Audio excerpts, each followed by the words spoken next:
All right, guys. If you've been following this show, you know this is where we bring the gladiators together and we discuss happenings in the games that have gone by and the ones that are coming.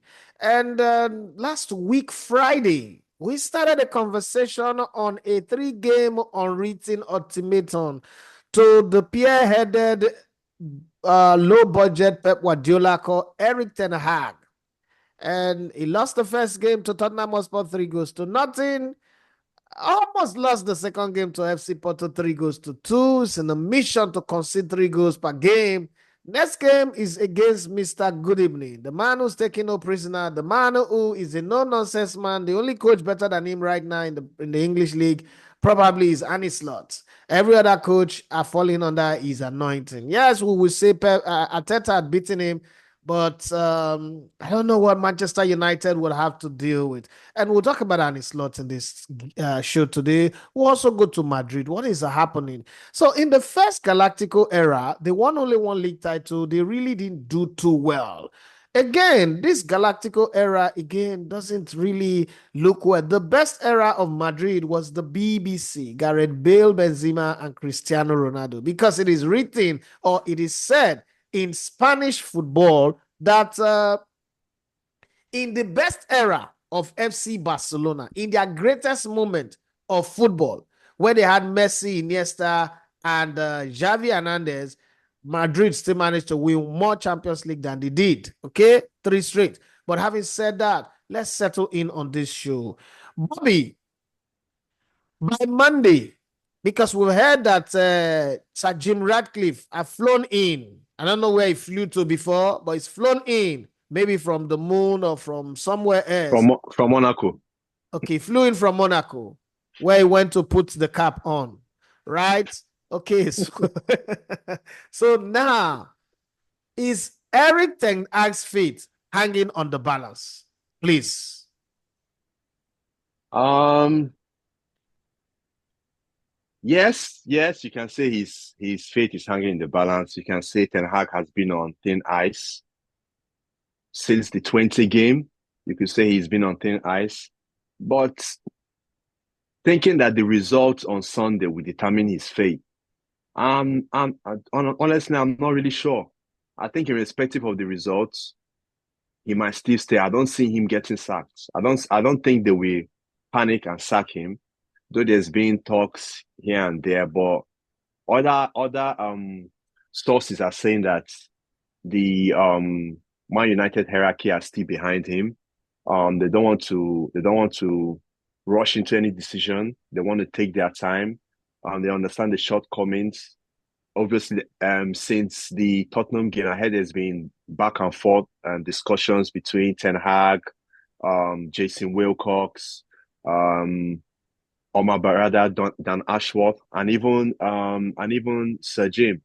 And basically, there hasn't necessarily been a threat to his job. But let's see, it could go either way. But I don't think the results on Sunday will determine his fate.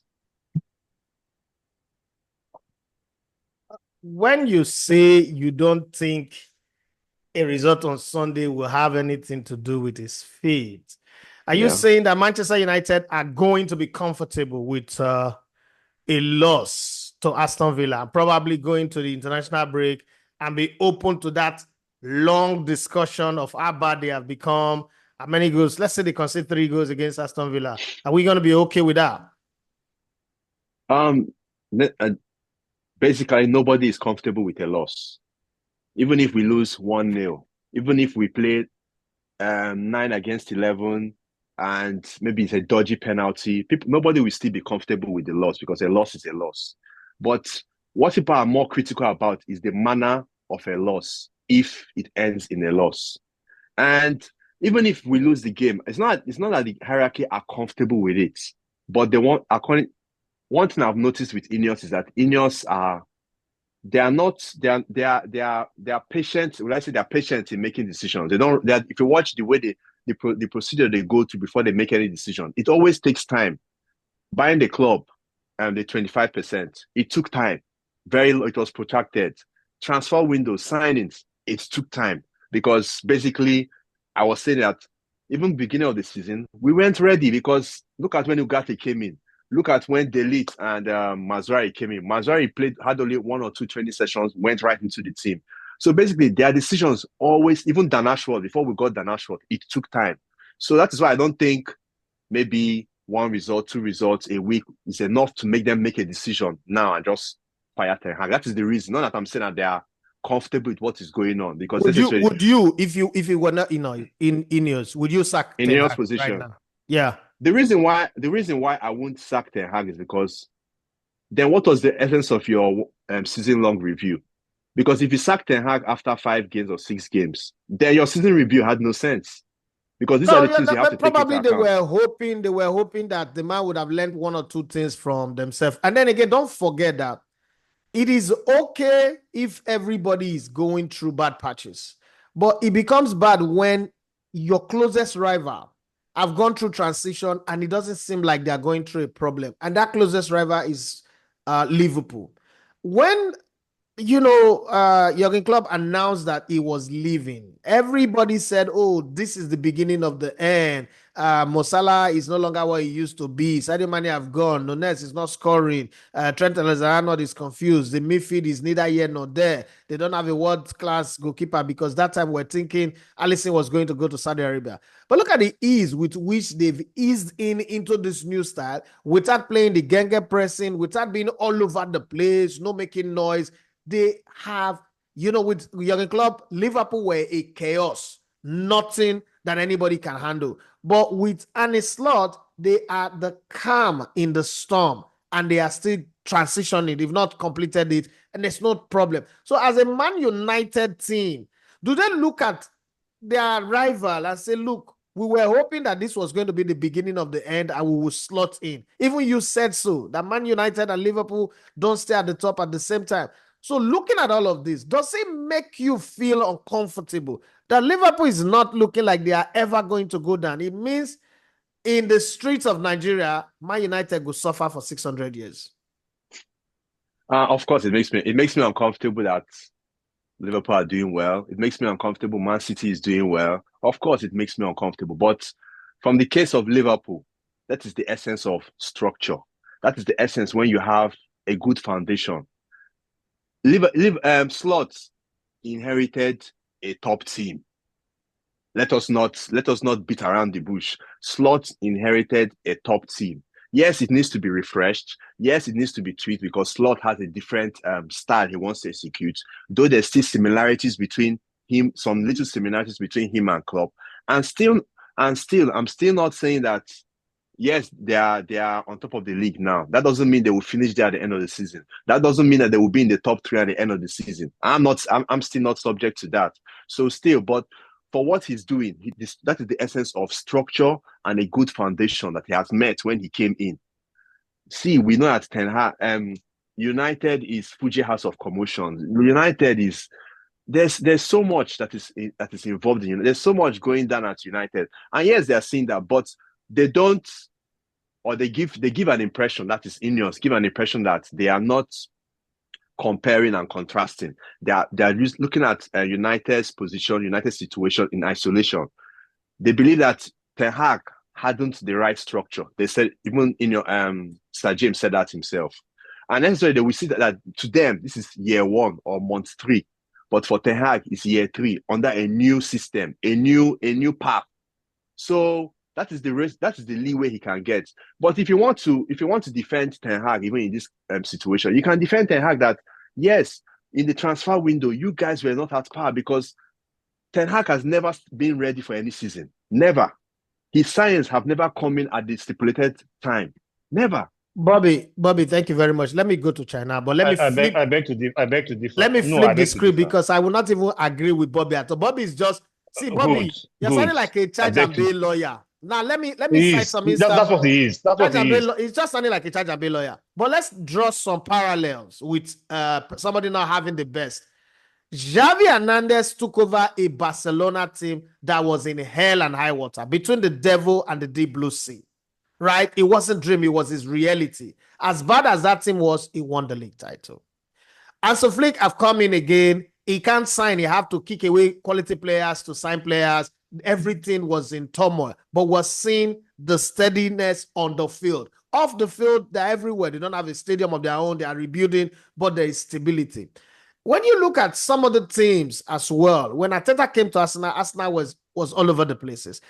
All of this talk about Man United not having structure, not having structure. In the last 15 years, Man United have made in more money than any other team. There's a structure that is earning that money. We talk about, football, all of a sudden, football director, like it's a big deal. It's not a big deal, right? So they've had like 8 coaches since Alex Ferguson. When would they have that stability? So let me bring you in as you tie the boat on Man United, structureless madness, and then you look at Real Madrid for me.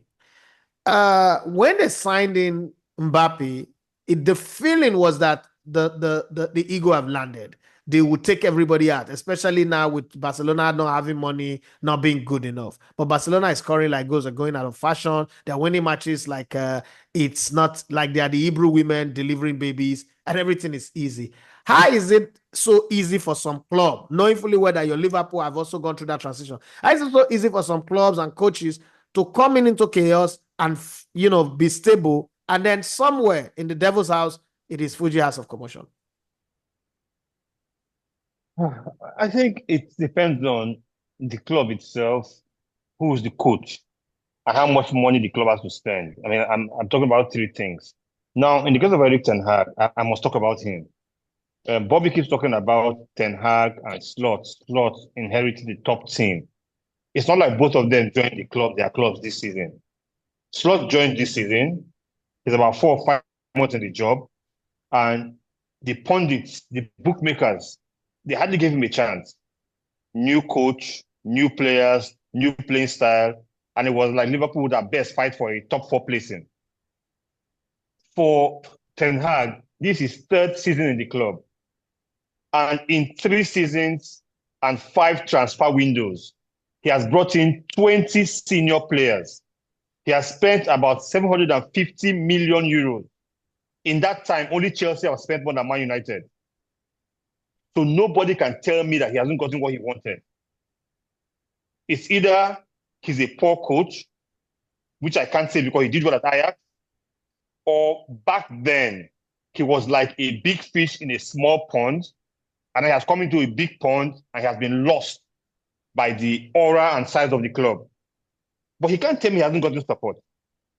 20 senior players in 5 transfer windows, that's talking about summer and winter transfer windows, and he can't get his acts right, then there's something wrong with him.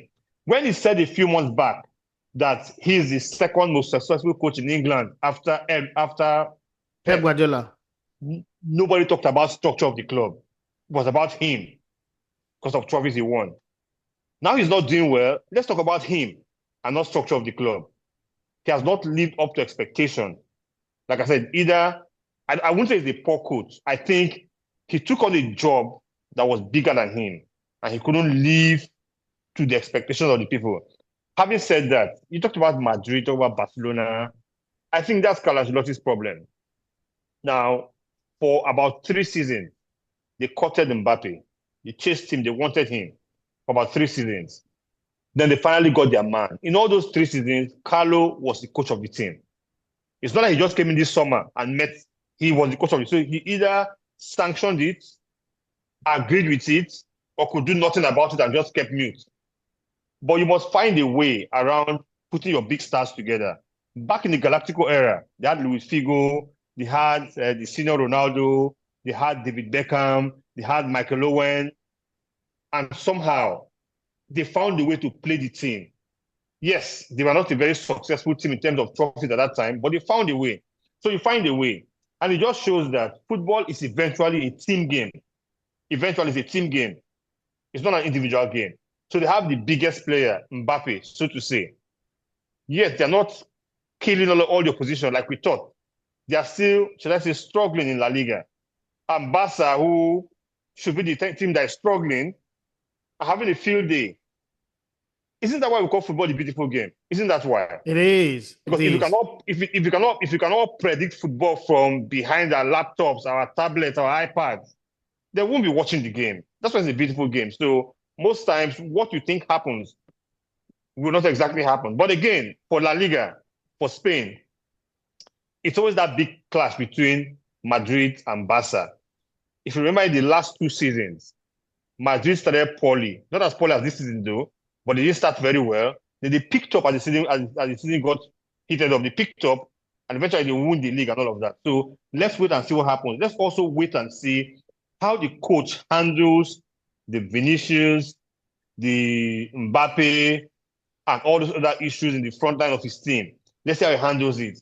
But for Barca, they need to chalk as many points as they can now. They need to just keep picking the points at the end because at some point, they might have a poor run of form, and that's when Madrid strikes.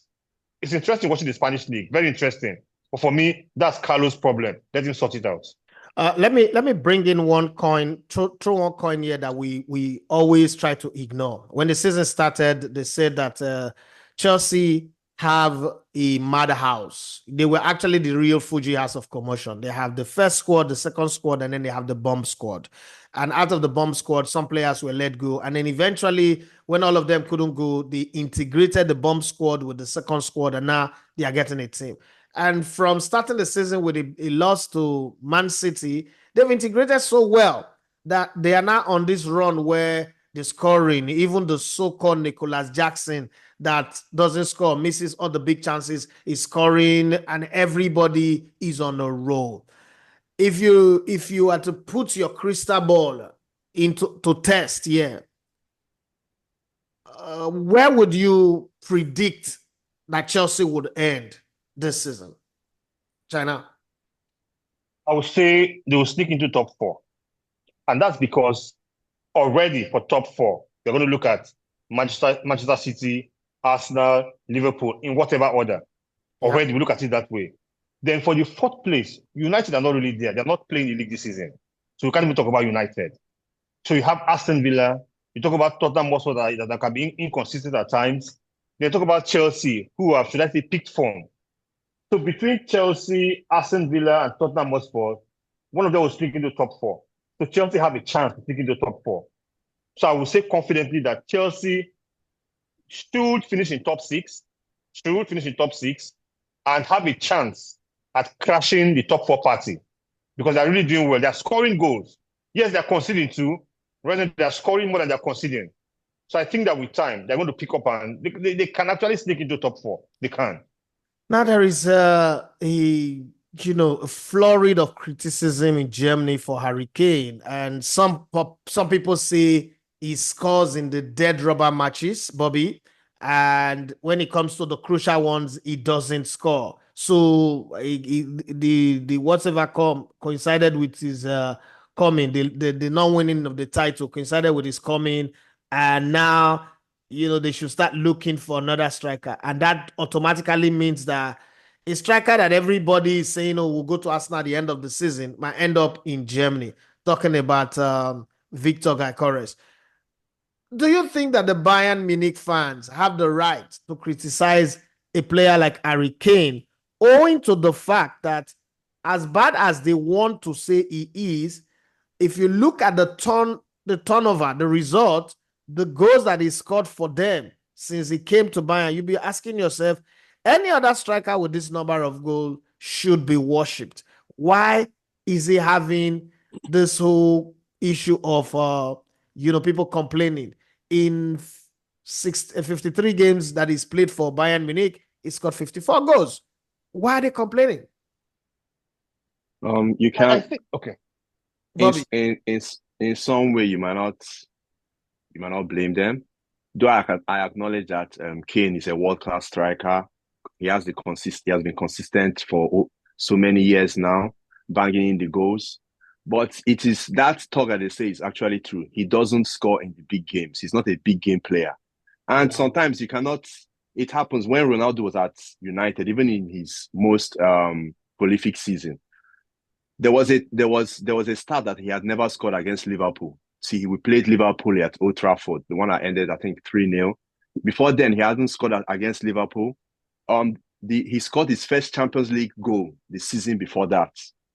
But at the end, how many goals did he score? So sometimes, yeah, there are some players that they don't start by scoring against the big teams, but because you have to score against the smaller teams. The smaller teams are the ones that give you the points, not necessarily the big teams. So if you score against all the small teams, it's actually right. But yes, as an elite striker, you have to decide big games like a Bayer Leverkusen, a Bayern Dortmund, a Champions League final, a Champions League semi-final. That is when your main man has to come and make and decide such games for you, and that is where those fans are kicking at him. But ridiculing him, I don't accept because Harry Kane, nobody can argue that he's a world-class striker. He's a top-class striker, definitely. The only thing I can say against him as he is now is that he doesn't score against the big teams in the big games, and age is not necessarily on his side, and he has started picking up a lot Absolutely. of injuries. That's just the main place I have against him. For you, China, let's flip it this way. Previously, before now, going to Turkey, it's seen as okay. Turkey is the Turkey was the former Saudi Arabia. If you go to Turkey, more like you're trying to retire. But since Osimhen went to Turkey, it's beginning to look like, oh, and if you go to Turkey, you're able to play there. You this. He's made three, scored three goals, created three as well. Even though he was absent from their Europa game because of injury, it's not looking like Turkey is among the top 5 league in the world. Does Osimhen going to Turkey make Turkey league big, or it's just the Nigerian thing that's making it look like the Turkish league is now one of the big league? Because somebody even have an argument on social media that Turkey is bigger than French league. I was like, okay, really? Well, I don't know. I think one is about interest. For example, because I used to be a fan of Jose Mourinho, still am. Now, when Mourinho moved to Spain, I began to watch more of the Spanish league.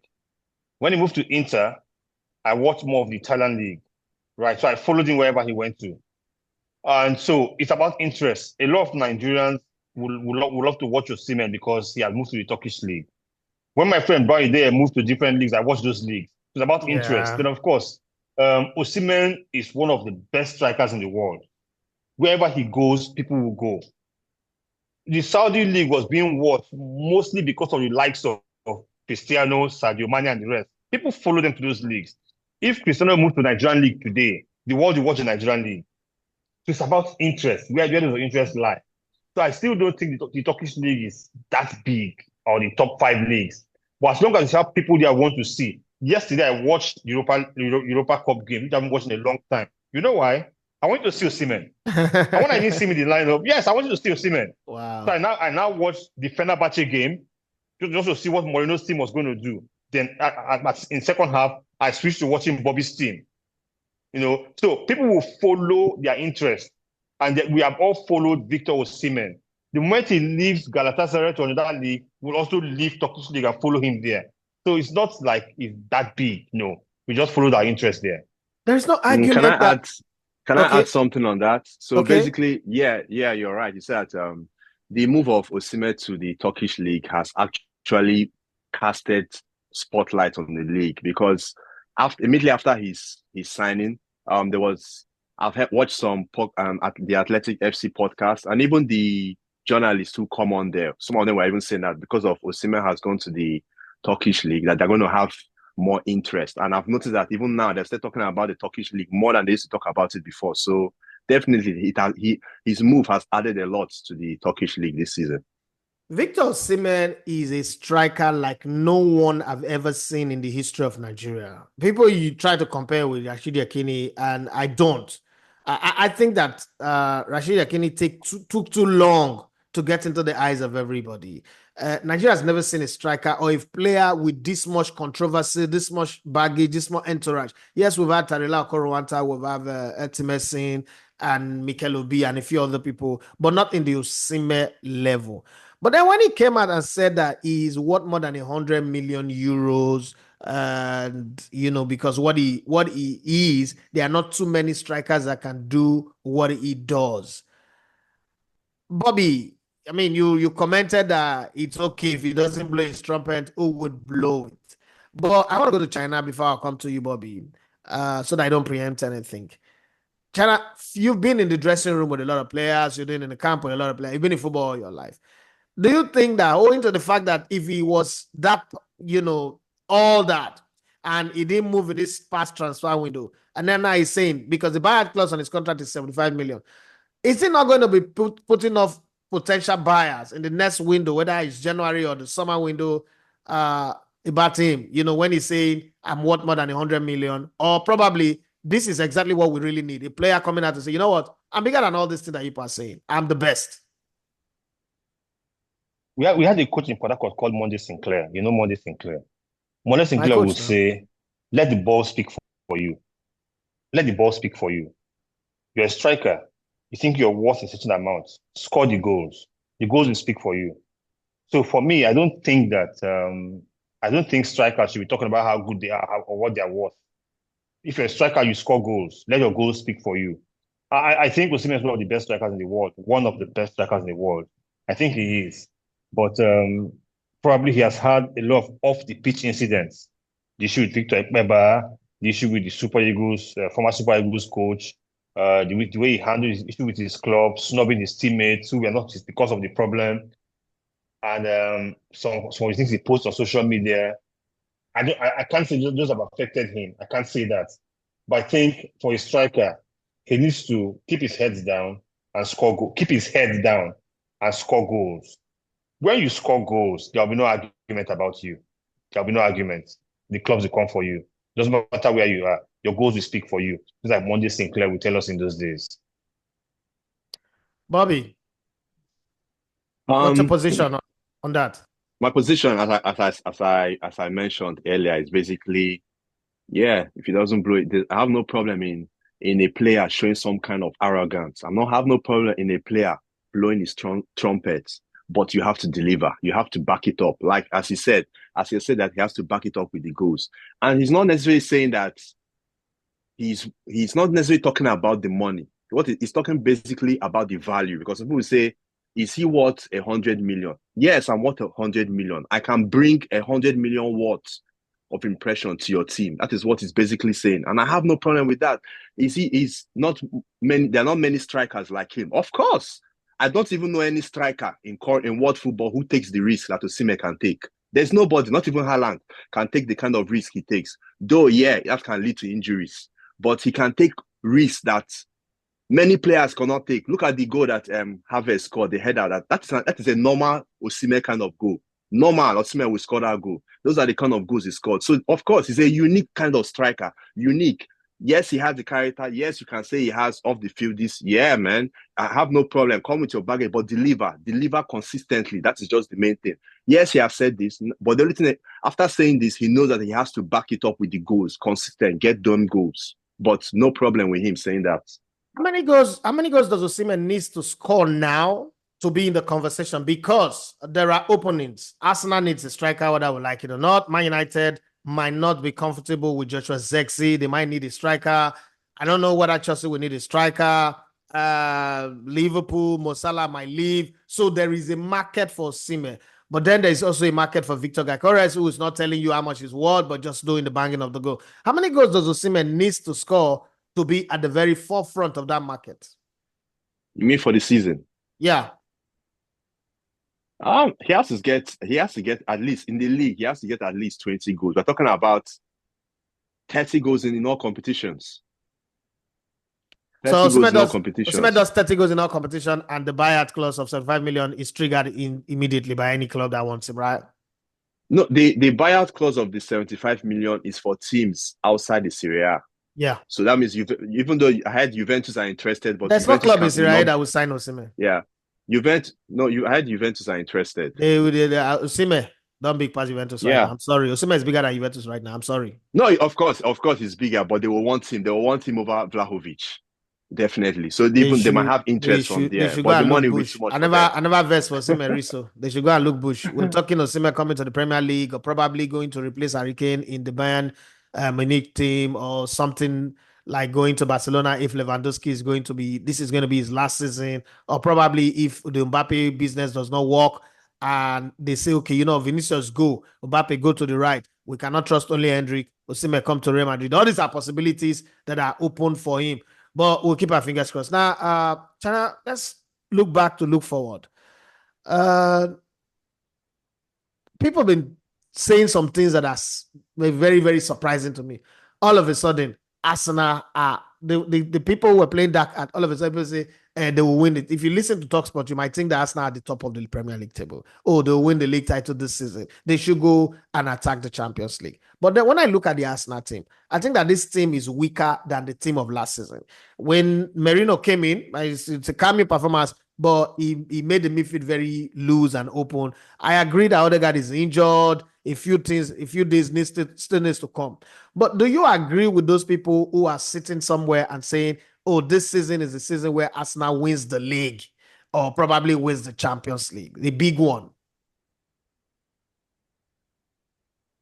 I think the Champions League is going a bit far because you look at an Arsenal team that have been to just one final, which they lost.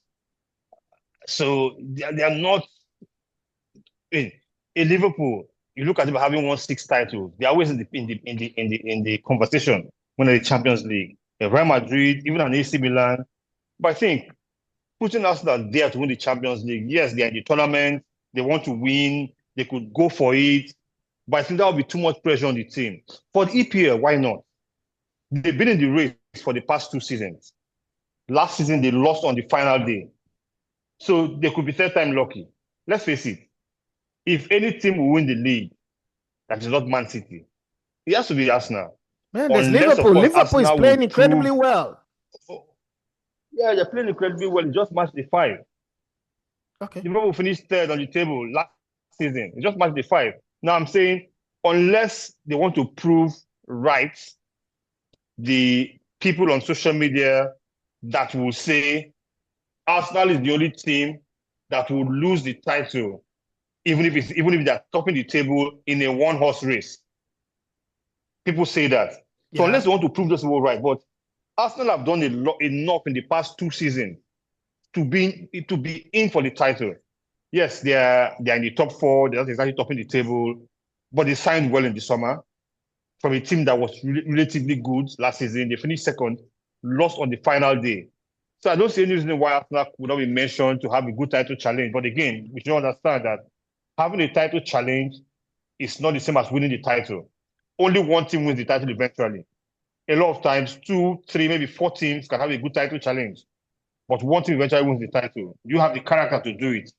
I think Arsenal do. Hopefully they don't. Hopefully they don't? Okay. Bobby, yes, I said that. You heard me right.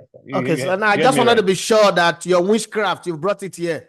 Bobby, would Arsenal rule their refusal to sign a striker? From what you've seen so far, would they rule their refusal to sign a striker, a go-to man that puts the ball in the net, if they don't win the title at the end of the season?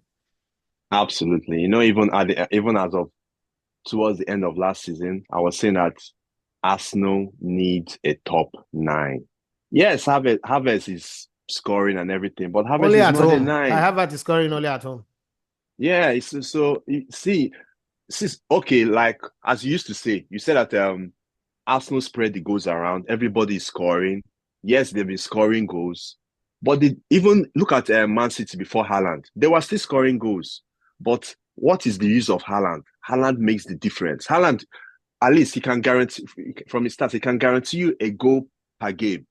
That goal that is guaranteed you per game can be the goal that makes you win a game that is at 1-1. It's a game that can give you a draw when you're losing. The essence of that 9 is to make the difference. Those goals he contributes are the standard. Those are the goals that will differentiate you between the team that comes behind you. So you need that 9. That is the main, apart from maybe a right cover for Saka. That 9 might be the only thing that can stop Arsenal from winning the league. And Chena, do you agree with Bobby on that? Yeah, neither here nor there. The coach would have had options, but he chose to stick with his team. And for me, I believe more in a team scoring goals that win the league. You want to have one striker that gives you 30 goals a season, and the others are struggling with 5, 6, 7. Tottenham Hotspur. Or do you want to have a team where you have 3 players that can give you 15 plus goals in a season, and another 6 that can give you 10 plus goals in a season? I think I want the second option where my goals can come from anywhere. what's the goal? The goal is to win. And whether it's that one person scoring 30 goals or is 6 or 7 people scoring upwards of 15 goals, upwards of 10 goals, I think I'll prefer the second option. Let me just win the league if I support that team. Okay, let me ask you a Okay. question. Which in the past maybe 10, 20 years, name a team that has won the league without a top striker and a good goalkeeper? I would Arsenal think that have Manchester City Man City won the won the league league. Only one, without a nine. only once. And that was before they got Haaland. Only once. So for you to win the league, you need a striker and you need a good goalkeeper. Well, everybody out there, Yeah. if you agree that if you need to win the league, you need a top striker, a proven goal scorer, well, put it in the And comment section. to be fair to Liverpool, the year Liverpool won the league, they didn't have a top striker You didn't because win the Mohamed league. That's Salah what is you a can right You say. didn't winger. win the league. He's a It's right Yeah, not winger. COVID. exactly. They rigged the league for He's you. a right Let's winger. stop that conversation. Let's not have that conversation. Let's not have that conversation. Which league that you want? Please, please, let's leave that one. Anybody out there, if you have anything, leave this Liverpool. You forget that before the league went on the COVID break, Liverpool was already 20 points clear with No, about 8 200 matches to go. is 200-point Uh, clear. Clearance. so Clearance. Where on? Clearing the park, clearing and forwarding. Anybody who believe that Liverpool won the league without assistance from the FA and powers that be, you can say it in the comment section, but we know. Having said that, we've had a good show today. Thank you very much, everybody. Our ancestor from Port Harcourt, thank you very much. Bobby, thank you very much. Just take heart for what is going You're on with Man welcome. United. For those of you out there, if you believe that Arsenal cannot win the league without a striker, put it on the comment section. It's time for us to go. As my people will say in Port Harcourt, Ikwere Ameka. America, China is supposed to say dearly now. Yeah, this China safe. I don't understand this kind of you need to know the culture, the history of people. You don't respond dearly to non-indigents. Really? I'm sure you didn't know that. I didn't know. I'm just finding out. I will not use that word Now again.